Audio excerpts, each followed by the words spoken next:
साथियों, अजीब विकट की स्थिति में हम सब लोग आ गए हैं। कलयुग का दौर चल रहा है। यहाँ सच की कोई कीमत नहीं।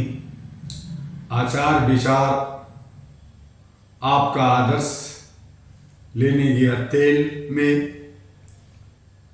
आज जितना आप झूठ बोलेंगे, आप जितना आज भ्रष्टाचार करप्शन करेंगे, जितना एक दूसरे को लूटेंगे खसूटेंगे, आप उतना ही महान होंगे। ये कलयुग का युग है। हर माँ बाप, चाहे मनुष्य हो या जानवर, अपने बच्चों को प्रोटेक्ट करते हैं, उनको अपलिफ्ट करते हैं, पढ़ाते हैं, लिखाते हैं। IAS, IPS, डॉक्टर, इंजीनियर, नेता बड़ा से बड़ा बन जाए, हर माँ बाप का एक सपना होता है। एक चपरासी अपने बच्चों को DM बनाना चाहता है, लगातार परिश्रम करता है। मजदूर चाहता है कि उसका बेटा बहुत बड़े प्रॉपर्टी का मालिक हो और मैं बेटे के अंदर काम करूं। लेकिन बच्चे जो हैं, बड़े होने के बाद माँ बाप को भूल जाते हैं, माँ बाप को घर से बाहर कर देते हैं, माँ बाप को एक जून की रोटी नहीं देते, माँ बाप को एक चप्पल और कपड़ा नहीं देते, जबकि वो सक्षम होते। आज कमोबेश भारत की लोकतंत्र की स्थिति ऐसी हो गई है कि जनता जिसे सेवक बनाती है, जनता जिसे चौकीदार और हर सुख सुविधा दे करके आगे बढ़ाती है कि ये मेरा बच्चा है, ये हमारी बुढ़ापे का देख रेख करेगा, समाज और देश की उन्नति और समृद्धि के लिए काम करेगा। वो बच्चा जनता को धत्ता बताती है और अपने मगरूर में, सत्ता के मदमस्ता में चूर होकर करके एन केन प्रकार तरीके से सत्ता में बने रहना, कुर्सी पे बने रहना, लोगों को तकलीफ देना, उत्पीड़न करना, शोषण करना, दोहन करना, यही एक नीति बन गई है। आज हम सब उन्हीं सारी समस्याओं से जूझ रहे हैं। देश के अंदर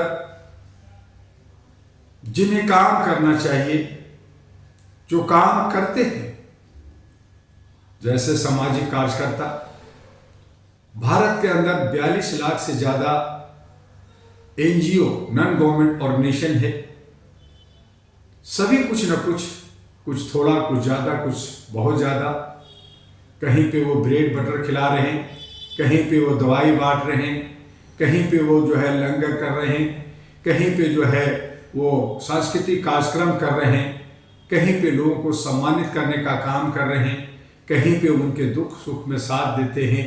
लीगल सेल बना करके उनको जो है कानूनी पेचीदगियों से बाहर निकालने की बात होती है। सरकार के अंदर भी बहुत सारे संगठन ऐसे हैं जो निस्वार्थ सेवा की भावना रखती है, लेकिन उन्हें किसी की इज्जत नहीं करना आता, उन्हें किसी को मौका नहीं दिया जाता कि वो देश का जनप्रतिनिधि बने। वो लोग जो दिन रात समाज के बीच में रहते हैं, वे लोग जो जनता के बीच में रहते हैं और हर दुख सुख में वो एक भागीदारी होते हैं, लेकिन आर्थिक स्थिति कमजोर होती है, उनके पास इतना पैसा नहीं होता, वो दबंग नहीं होते, वो गोली बारूद नहीं रखते, वो गुंडे बदमाश नहीं होते, वो सीधे साधे भोले भाले अपने समाज को आगे बढ़ाने के लिए लगातार प्रयास करते रहते हैं। उन सामाजिक कार्यकर्ताओं को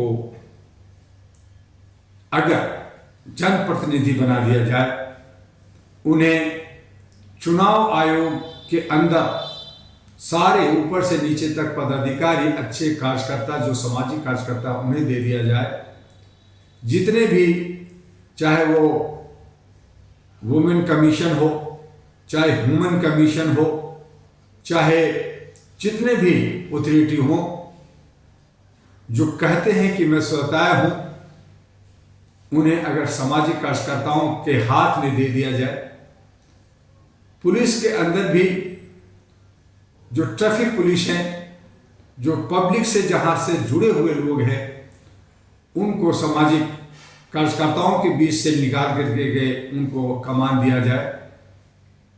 जुडिशियल सिस्टम में ये रूल, एक सिस्टम बना दिया जाए कि जो 10 साल समाज और देश की सेवा किया है, जो पढ़ा लिखा समझदार है, उनमें से जुडिशियल सिस्टम में जजेज बनेंगे, वकील बनेंगे। डायरेक्ट उसको कॉलेजियम की स्टाइल पे उनकी भर्ती नहीं होगी। जज का बेटा जज नहीं होगा, आप जो है लीडरों का बेटा लीडर नहीं होगा, बल्कि जो सक्षम है, जो योग्य है, वही होगा। अगर ऐसी व्यवस्था बना दी जाए या बन जाए, तो मैं समझता हूं कि देश समृद्ध ही नहीं, बहुत आगे जा सकता है। हमारे देश के अंदर 30 करोड़ जो है जनता कानून की पेचीदगियों में उलझा होता है, दिन रात कोर्ट कचहरी का चक्कर लगाता है। वहां वकीलों का, जजों का जो है रोटी सीखती है। और ऐसे ही किसान और ऐसे ही कई 10 करोड़ लोग धरना प्रदर्शन अपनी मांगों के लिए सड़कों पर इधर उधर भटकते रहते हैं। तो इन तमाम समस्याओं का समाधान सामाजिक भागीदारी, आर्थिक आज़ादी, और आर्थिक आज़ादी के अंदर उनको रोजगार, शिक्षा, स्वास्थ्य, सुरक्षा, सम्मान, महिलाओं का, बच्चों का, बुजुर्गों का, और ये सब अगर हमें मिलता है तो हमारा हक अधिकार संपूर्ण होता है, पूर्ण होता है, और सही मायने में हम मनुष्य कहलाते हैं। और वो युग कलयुग का अंत होगा। उसे हम सतयुग, द्वापर या कुछ भी कहें, या दूसरा और कोई भी युग नाम दे दे, स्वर्ण युग बना दें, वो स्वर्ण युग बन सकता है। लेकिन हम सब कहीं ना कहीं भटके हैं। हम सब, अगर बड़ा चोर है और एक छोटा चोर है, तो हम कहते हैं कि भाई छोटा चोरी किया तो क्या किया, बड़ा चोरी किसी ने तो किया। हमें तो उसे का एग्जाम्पल ये देते हैं कि उसने चोरी किया इसलिए मैंने चोरी किया, उसने डकैती किया इसलिए मैंने बड़ा डकैती किया।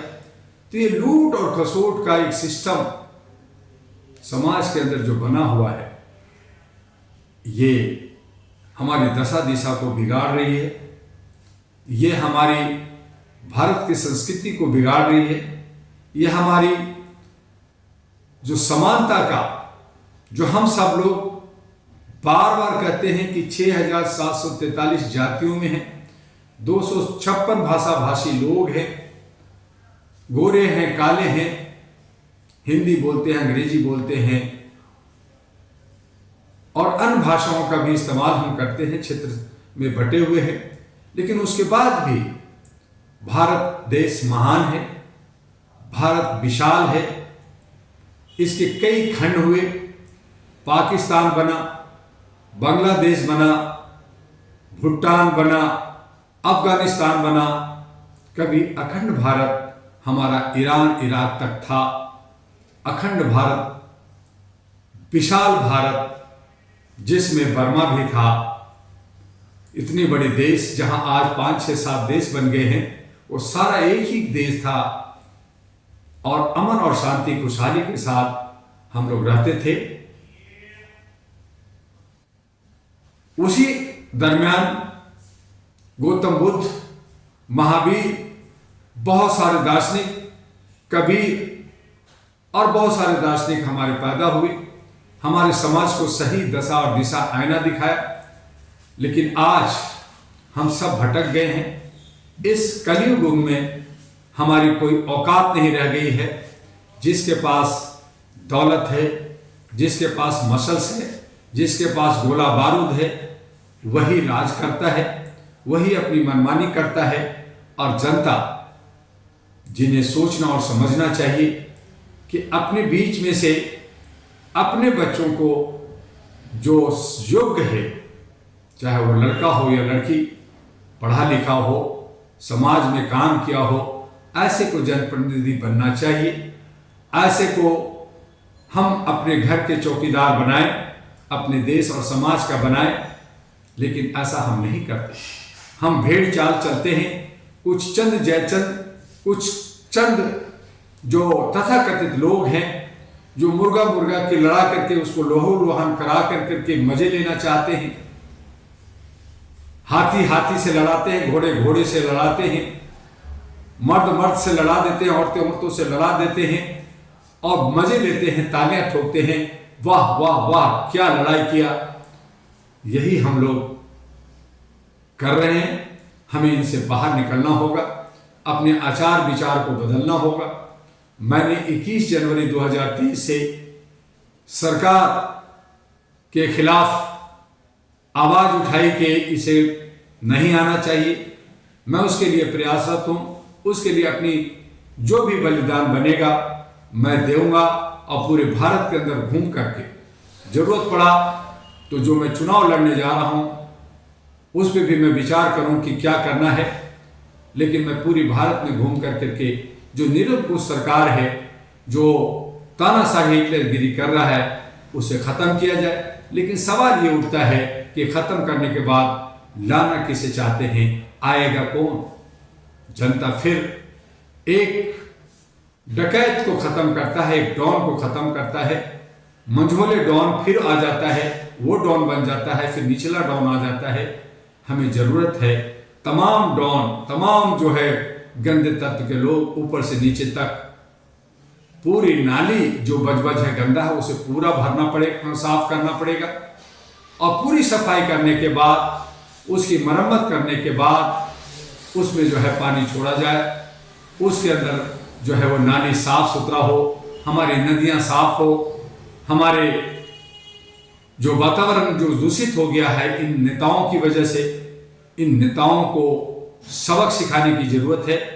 भाई भतीजावाद, नेता का बेटा नेता, नेता का बेटी नेता, ये तमाम और हीरो हीरोइन जो रील में अच्छा लगती है, रियल में नहीं। उन्हें इतिहास और भूगोल का ज्ञान नहीं होता, उन्हें संविधान का ज्ञान नहीं होता, लेकिन हम सेलिब्रिटी कह करके उनको वोट देते हैं, उनको कैंडिडेट बनाते हैं और वाहवाही लेते हैं। तो इससे जो चंद लोग, जयचंद लोग हैं, जो चंद चतुर लोग हैं, वो आप पे राज करता है, उनसे बचना है। और इसके लिए all India human rights association लगातार जागरूकता के लिए काम किया, आपकी प्रोटेक्शन के लिए काम कर रहा है, ताकि आपका अपलिफ्टमेंट हो सके।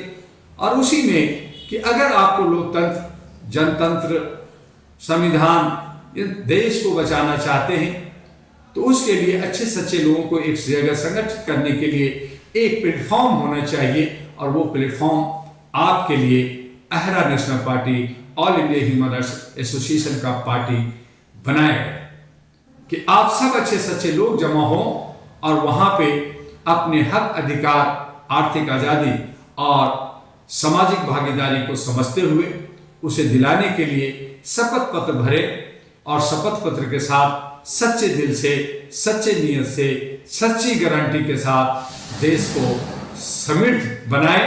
यही हम कामना करते हैं।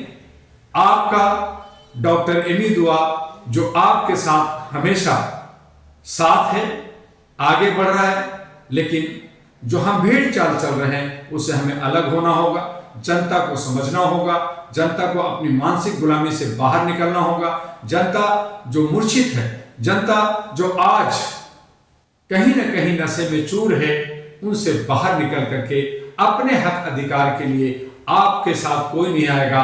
हर कोई एक दूसरे को धोखा दिया है, जैसे बच्चे अपने बूढ़े माँ बाप को धोखा देते हैं। आज समाज के अंदर कुछ लोग हमारे जनता रूपी जो राजा है उसे धोखा दे रही है। राजा को जागना होगा, हम सबको जागना होगा और तभी हमारा देश आगे बढ़ेगा। बस आज इतना ही। आपका डॉक्टर एमी दुआ, all India human rights association और अहरा नेशनल पार्टी का राष्ट्रीय अध्यक्ष, आपका मानवाधिकार का काम करने वाला देश और विदेश में, खास करके भारत गणराज्य में पहला सिविल सोसाइटी जो मानवीय मूल्यों के लिए लगातार संघर्ष कर रहा है। बस जरूरत है हम और आप एक साथ मिलकर आगे बढ़ें। बस आज इतना ही। जय हिंद, जय भारत।